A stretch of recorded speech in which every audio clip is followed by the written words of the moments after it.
नमस्कार, आप देख रहे हैं एनएमएफ न्यूज। आपके साथ मैं हूं नमता चौधरी। भारत पाकिस्तान के बीच तनाव दिन पर दिन बढ़ता जा रहा है।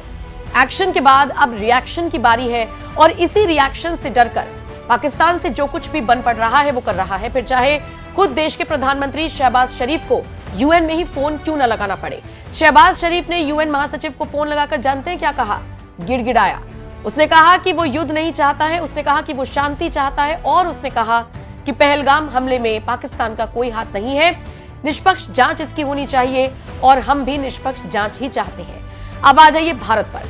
भारत के प्रधानमंत्री नरेंद्र मोदी ने एक हाई लेवल मीटिंग कल देर रात बुलाई। गृह मंत्रालय में भी एक बैठक हुई और इन बैठकों में आप ये समझ लीजिए कि बड़े बड़े अधिकारी पहुंचे। सबसे पहले बात कर लेते हैं देश के प्रधानमंत्री नरेंद्र मोदी ने जो हाई लेवल मीटिंग बुलाई थी, उसमें जैसा कि आप तस्वीरों में भी देख पा रहे हैं, एनएसए अजीत डोभाल आपको दिखाई दे रही हैं, रक्षा मंत्री राजनाथ सिंह उसमें आपको नजर आ रही हैं, एडमिरल दिनेश त्रिपाठी नौसेना अध्यक्ष, air chief marshal AP Singh वायुसेना अध्यक्ष आपको नजर आ रहे हैं। इसके अलावा जनरल उपेंद्र द्विवेदी थल सेना अध्यक्ष, अनिल चौहान सीडीएस और बाकी राजनाथ सिंह का मैंने जिक्र किया और बीच में बैठे हैं नरेंद्र मोदी।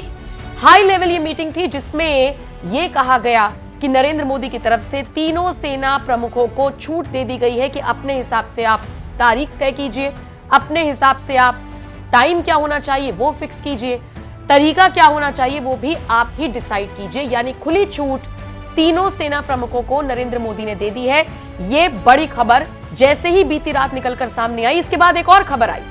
खबर ये आई कि गृह मंत्री अमित शाह ने गृह मंत्रालय में एक बैठक बुलाई थी जिसमें सीआईएसएफ, एसएसबी और एनएसजी तमाम अधिकारियों को बुलाया गया था और इस हाई लेवल मीटिंग में भी कुछ इसी तरीके की बातें हुई। लेकिन फिलहाल आउटपुट क्या निकला है इसके लिए थोड़ा सा इंतजार करना होगा, क्योंकि आज यानी कि बुधवार को भी सीसीएस की अहम बैठक होनी है और ये बैठक बहुत ज्यादा मायने रखती है, क्योंकि 23 अप्रैल को हुई सीसीएस की बैठक के बाद भारत ने पाकिस्तान के खिलाफ डिप्लोमेटिक स्ट्राइक की थी और अब सैन्य कार्रवाई की बारी है। आपको याद होगा जिस तरीके से 5 बड़े फैसले लिए गए थे, भारत ने कूटनीति दिखाई थी और कूटनीतिक के तौर पर ही पाकिस्तान को करारा जवाब दिया था।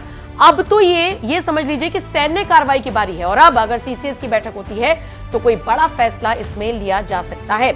आज और कुछ पल का इंतजार करना होगा, हो सकता है कोई बहुत बड़ी खबर निकलकर सामने आई, क्योंकि देशवासी तो चाहते हैं कि सैन्य कार्रवाई हो।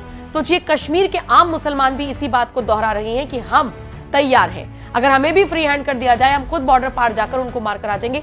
ये कश्मीरी मुसलमानों का कहना है। हमारे संवाददाता ग्राउंड जीरो से लगातार आपको रिपोर्ट भेज रही हैं। लेकिन बहरहाल इस बीच वापस आते हैं इसी हाई लेवल मीटिंग पर, जिसमें प्रधानमंत्री ने किसी बड़े और कड़े एक्शन को हरी झंडी दिखा दी है।